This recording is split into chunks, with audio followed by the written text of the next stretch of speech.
Hey, thanks for tuning in. I am Prudy. Welcome to my podcast. In this episode, I wanted to speak on loving your enemies. But before I go into that, in a previous episode, I mentioned that my caste is Madiga, aligning with the societal norm of inheriting caste through the father. But I see how this norm reinforces patriarchy, prioritizing the father's identity while erasing the mother's. My mother is Mala, and choosing to only identify as Madiga would deny her experiences, her lineage, and her role in shaping who I am. By choosing only one identity, I would also be perpetuating the rigid compartmentalization of caste, which thrives on division and exclusion.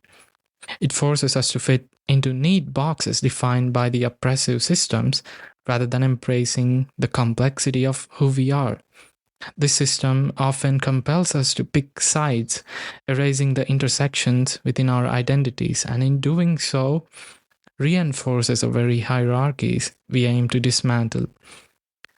Well, acknowledging both my Mala and Madiga heritage is my way of rejecting this divisive logic. It's a small but significant act of defiance against caste patriarchy and a reminder that our identities cannot be dictated by oppressive traditions. My identity is not singular, it is plural, fluid, and resistant to the constraints imposed by systemic oppression. And coming back to what I wanted to speak on, the idea of loving your enemies. It feels almost impossible in the context of anti oppression, anti caste, and anti patriarchal struggles. How can we love those who dehumanize us? Those who benefit from our suffering, or worse, perpetuate it? But in this context, love doesn't mean acceptance or passivity. It doesn't mean excusing harm or denying anger. Loving your enemies is an act of resistance, transformation, and liberation, not for them, but for us. Love as liberation from hate. Hating your enemies keeps you tied to them, it binds you to their violence and leaves less, less space for healing, joy, and the love you need to survive. Loving your enemies is not about forgiving their actions or forgetting their harm. It's about refusing to let their hate control you. To love your enemies is to say, you will not own my heart, you will not dictate how I live. Love is the only force strong enough to stop the cycle of violence.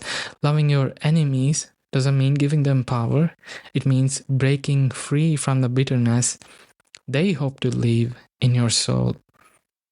Enemies are often those who have dehumanized us, but love insists that we don't dehumanize them in return. To love your enemies is to recognize that their actions come from ignorance, fear, or power, but not to let those reasons justify their harm. It's seeing their humanity without excusing their inhumanity. Love calls them to be better, even when they don't deserve it. Loving your enemies does not mean ignoring injustice, it means confronting it with a force greater than their hate. Love rooted in justice and liberation. Loving your enemies means refusing to become like them, even in your anger. To love your enemies is to reject the systems that taught them to hate you.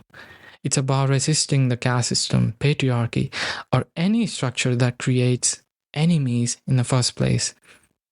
Loving your enemies means refusing to let their hatred define the terms of your existence. It's about choosing community, solidarity, and care over the isolation and division they perpetuate. Loving your enemies doesn't mean accepting their oppression. It means dismantling the structures that created it. Loving this context is about building something radically different where no one is born into the role of oppressor or oppressed. Enemies don't change because of your hate. They change because of love that disrupts a cycle of violence and fear. Loving your enemies can be an act of hope, not necessarily for their redemption, but for the possibility that the world can be different. It's about believing that even the most entrenched oppressors can be challenged by a love so radical it unsettles their power. To love your enemies, you believe that they are not beyond redemption, even when they don't believe it themselves. This isn't to center their feelings or absolve them of accountability. It's to imagine the justice and imagine that justice and love can coexist. And that transformation is always possible. When we hold onto anger and hatred, it consumes us. Loving your enemies is about choosing to prioritize your healing and joy over the harm they have caused. It's saying, you don't get to live rent free in my mind. My love for myself, my community, and my people is stronger than your hate. This love is not for them, it's for you. Forgiveness is not an erasure of the past, but a way of breaking its hold on our future. Loving your enemies doesn't mean welcoming them into your life. It means not letting their hate define your purpose.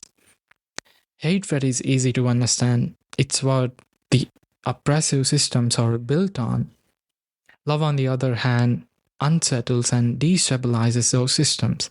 Loving your enemies is an act of power. It's saying, you may hate me, but I refuse to let that hate dictate who I am or how I live. The power of love is in its ability to disrupt. To love your enemies, to challenge their power at its root by refusing to submit to the fear and control they thrive on. And what does this look like in practice? Refusing to mirror their hate.